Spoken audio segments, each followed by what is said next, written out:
So welcome everyone to the final episode of the Training Ground series. Thank you for tuning in for the last 5 episodes. We've had the pleasure of interviewing Mark Hunter, Olympic rowing champion. We've had Sophie Paris, Natalie Ajiva, Pete Ward, Mr. G, and finally to talk about goal setting, our very own CEO, Joe Lyons at West Ham United Foundation. Joe, how are you doing today? I'm all right, but after that introduction, I feel a bit of a fraud, to be honest. What a list! What a list! But no, I'm great. Glad to be here. Fantastic. Yeah, we've had some great speakers on. I'm really looking forward to this one with you around goal setting, because you've had a fantastic journey from where you've been through to being a CEO at, I believe, 35. Yes, I think I was 35. Yes, when I came in. Yeah. So do you want to give us a bit of a background around your journey from where you started and to where you are now? Yeah, no problem. Look, I think it's a really interesting question to reflect on, because I think you've got to carve it up into 2 chunks for me anyway. So, yeah. I've got just over 15 years working in football, I would say, in terms of working at 2 clubs now, working at different departments within those clubs.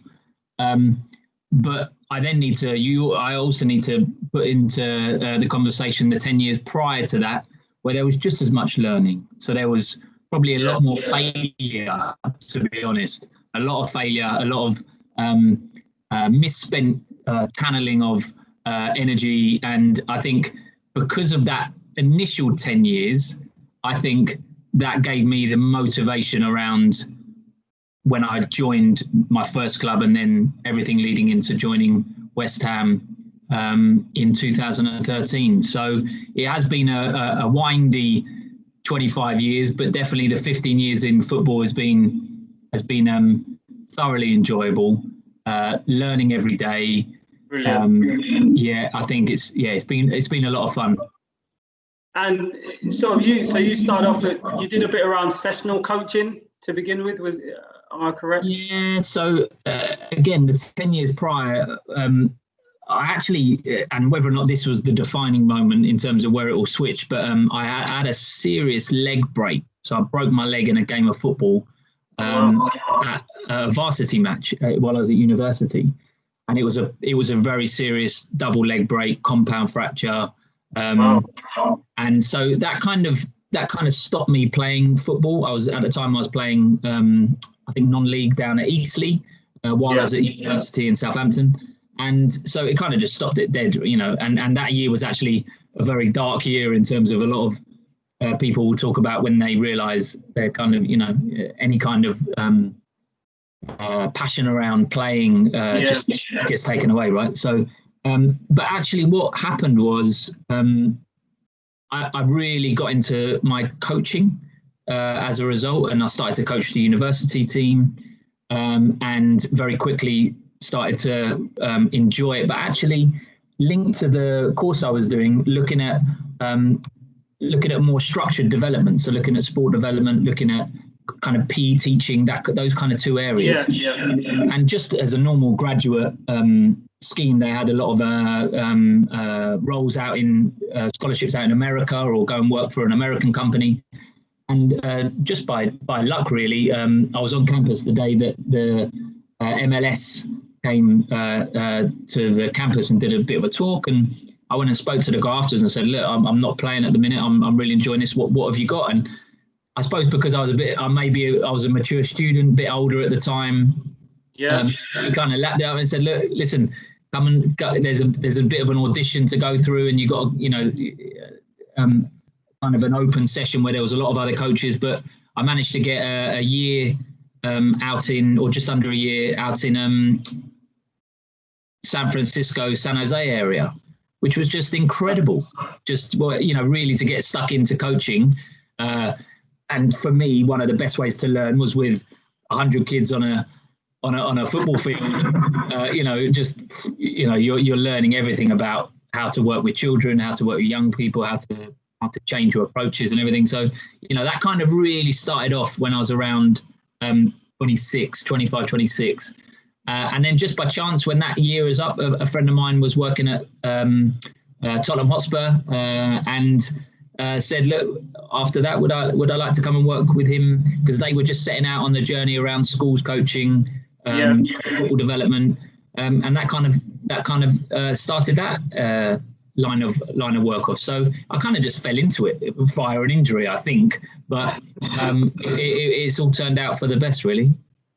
Brilliant. I mean, so when the goal setting comes into it, I know you said it's probably, with the unfortunate injury, and then probably you had to start thinking, right, what am I going to do now?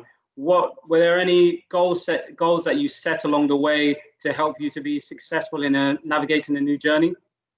Yeah, I think, look, to be honest, I think very early on, goals are very difficult to look at because you don't really have an understanding, I don't think, in terms of, I'm not talking about glass ceilings or anything like that, but you don't, when you're young and when you're not really thinking about your career choices in a way that would set you the goals. And I think what happened to me and what I think is nice for a lot of young professionals is that it's your passion that drives you.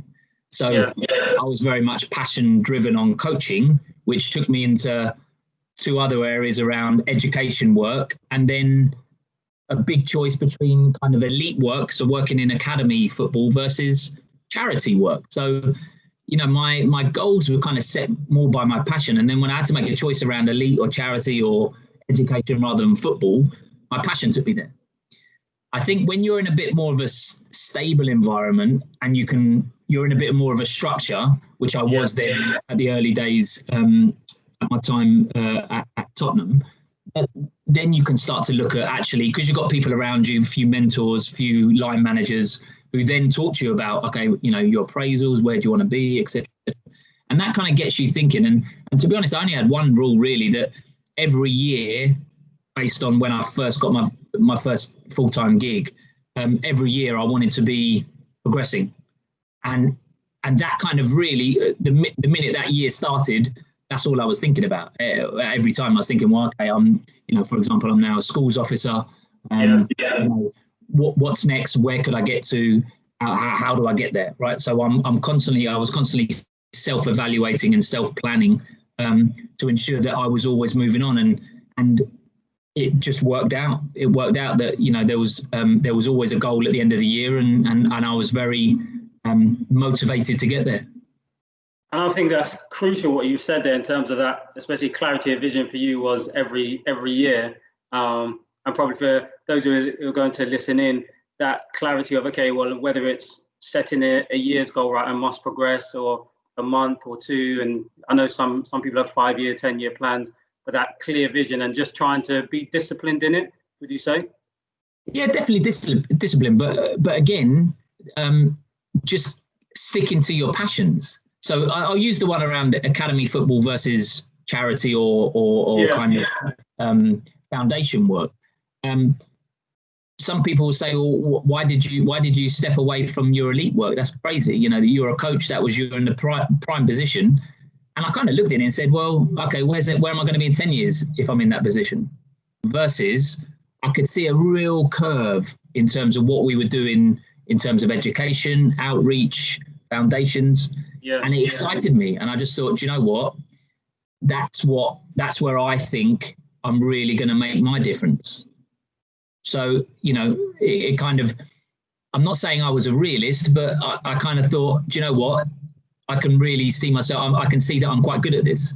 Yeah. Whereas I'm not saying I wasn't a good coach, but it was kind of, there was a very small, it was kind of an eye of a needle kind of to try and get through that process, right? So bit of a bottleneck. Well, it was a bottleneck, but I was doing well at both, really. I think I don't, you'd have to ask the bosses there, but I was enjoying both basically. So I just think I couldn't do both, and I made my choice, and it's kind of worked out. So there's a bit of luck in all of this, I think, Temerson. There's a bit of luck in all of it. And then you talked about obviously having mentors when you're working throughout your earlier years. how important was that, and how helpful, whether it was mentors, colleagues, even family and friends, to support you along the journey, and any goals that you had set, that you could bounce off of them? Yeah, so I think there's two areas I would look at and say that, there's something I believe that's within you as a person, right? So, and I can only give credit to my parents for that. So, it's kind of what they showed me was a deep sense of community and values, and kind of the way, not how you should, but this is how you can live out your life, right? So how you treat people, how you behave, so I think there's always been that running through the way I've been, and the way I've conducted myself. But then I think in terms of individuals that you come in contact with, either in or outside your kind of work or your work streams, it's not always a good experience, right? So I think sometimes if you're a person that reflects a lot and kind of tries to think, well, would I have done it that way? Or, you've got to kind of be, and I don't want to say a maverick because that's not what this is about, but you've got to be your own self. You've got to be independent with your thinking. And that's quite important, I think, to understand what do you stand for, because you can't, there's no kind of set rule book here saying to be successful, to be a leader, to be any of these things, you need to follow A, B, and C. It doesn't work. There's no. So I think you've really got to look around you in terms of understanding and reflecting and gaining good and bad experiences. I think then when you become in your own position, in terms of you have a bit more say, you have a bit more autonomy, then it's about what you do. So it's about how you surround yourself with, for me, it's all about difference. So if I surround myself with people just like me, then what a shame, right? So you need to experience different people, different sets of values, and then all come together. And it's that bit that when you all come together, bringing your differences under a set standard or culture or value that you all buy into, that's going to give you your good work, good organization, good environment. And I think that whole thing around how you do that, sticking to a certain way, and the balance that then you get in terms of different people are going to see things through a different lens, which is okay. There's no problem with that. But yeah, so there's not one person. There's a few people that I'm not going to embarrass them now on the but there's a few people that stick out in my mind that really did help me along the way. So. Brilliant. And I think just drawing on two things that you mentioned, especially around, you can set your goals, but there'll be a lot of setbacks and bad experiences. I was reading something from the CEO at Gymshark who used the term fail fast, so learn from it very quickly and move on, which I think is quite crucial here in terms of the goal setting elements, and also just the diversity of people around you. You don't know what you don't know, and someone else can bring that to the table to help you to think differently and appreciate something slightly differently. So what would be, I guess, the best advice you've received along the way so far? I know it's probably hard to pinpoint one, but is there one or two things that you think, yeah, actually, that I've carried that with me? It's very difficult in terms of advice because it always sits in with a certain context. So someone's giving you a piece of advice about a certain situation. All I can say is that from, I suppose, my journey being from 2013 to being at West Ham in the role that I was playing, and having to really think quickly around some of the organisational strategies. You can't underestimate the goals that you have to set. You would fail at every, if you don't have a plan and you don't have which has to start with, before you get to your goals, it has to start with your vision in terms of reading a good book by Simon Sinek, the Start With Why. It was, when you read those kind of books, you just think, well, it's obvious. Of course you need to understand why you need to get there.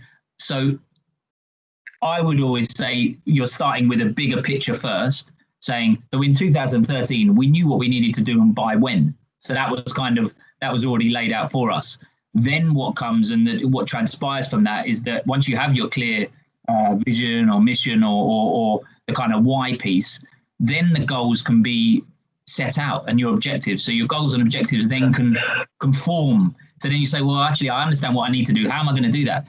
And if you're telling me about any advice, it's about sticking to the plan, perseverance, and being, or not being, but prioritizing to achieve your goal. Because ultimately, you might say that, yes, I'm I suppose the CEO of the West Ham United Foundation, but I'm an employee and I report into a board of trustees that agree and set these goals and objectives. Yeah. So if I start going off piste and start doing things that I'm interested in just purely, we're going to fail. So it was very important to get established or governed set of goals and objectives that everybody then buys into, and you stick to it. And you will be pulled. People try and pull you in other ways, and there's been lots of times when you go a little bit too far left or a little bit too far right, and you've just got to think, right, you've got to have a system where you're constantly evaluating and reflecting on it and saying, okay, I'm now a year into my 3-year plan, for example. I'm now 2 years in. If I don't hit these goals and objectives, if I don't adhere to these, then I'm not going to achieve. I'm not going to do what achieve what we set out. So there are lots of things that people would say, what are your what are the top 3, or what, how are you gonna achieve it? But I'd say, look, you need to prioritize, and you need to think always about what you're there to do and what your objective of your job is. What are you there in the company to do, and stick to that. The second is always under a calculated lens, but you must be brave and take risks. We would have failed miserably had we not taken risks in those early days in 2013 and 14, because we had to literally get out there and increase output. We needed to take on pieces of work that, nowadays you'd probably look back and say, well, that's probably a bit too risky. But back in the early days at West Ham Foundation, we had to do it. Yeah. But under a calculator. So but being brave and taking risks isn't a bad thing. If it's done in a certain way, it's good. But then always stick to the plan. So they're my kind of top 3 that I've kind of always tried to stick with. Even now, when we've got a much bigger team, much bigger governance, we're constantly now. And COVID has actually taught me a few things in terms of being a bit more flexible, but actually always trying to bring it back around to your current plan. And if you need to change that, that's what you need to go to, and it needs to be done in a way that's governed. That's what your board of trustees are there for, so you need to use them and use their expertise. And I think that's crucial what you mentioned, especially around the prioritizing, because it's very easy, and even distractions, whether it be even as simple as, Netflix now, you just keep scrolling on, and, anyone who might, okay, I want to watch a series, before you know it, 3 hours gone, and you haven't done what you've set out in maybe a personal goal that you've got set. It's an interesting one, right? So tonight, I'm going into my 29th trustee meeting at West Ham. So this is, that's the plan. Yeah. The plan is from one quarter to the next quarter for a yearly kind of wrap up. If you don't prioritize, and you're going to laugh at this, I've sent over 43,000 emails since being at West Ham. Wow. That's 100 a week for 7 years. If you don't prioritize, but bearing in mind, every time you send an email, you get 2 back. So if you don't prioritize your admin, if you don't prioritize your thinking time, and I know that sounds great, you need time to reflect, to think, to process. You've got to put all of this into the week and think, well, how am I gonna get all of this done in a way that if you're constantly not prioritizing and you're being, someone might say, oh, I really want you to come do this, and you're like, oh yeah, that's great. All of a sudden you've wasted a day. That Netflix analogy, you've wasted time, and actually the value of that time wasn't great for what you're there to do, right? So the process and everything you set up, the governance of your organization is there to protect you from people who want to steal you away in other ways, right? So you've got to prioritize. You have to. Yeah. And obviously a big issue is dealing with the unknown, and you talked about being brave, and taking risks. Then having the belief and patience to overcome difficulties, along the way, that's something that probably comes with goal setting. What characteristics have you learned to develop when the unknowns don't fit into, or can even, like you said, take you away from the goal that you have set? Again, I think I mentioned earlier that this COVID pandemic and situation is, when it's all said and done, it will have taught us a very valuable lesson that you must be, whilst I'm not contradicting myself in terms of priorities, you must be very flexible. Okay. Yeah. However, you can only be flexible if you've built the right culture and values that allows for that. Right. So it if you've got teams around you or staff or, all of a sudden, if you're saying, well, actually, we're not going to do it the way we've always done it, we're going to do it slightly differently, but you don't have that thing around the values you've all bought into and you've all built together, then someone might be a bit, uneasy about that. They're going to be a bit, that's not going to sit well with them, right? So which creates lots of other issues around their own confidence and so on. So I think being flexible is crucial, but has to be on the foundations of the correct and established culture and values. Now, once you have that flexibility and all of those things in place, then I suppose you need to, more importantly, adapt to those needs and the goals that need to become the new priority.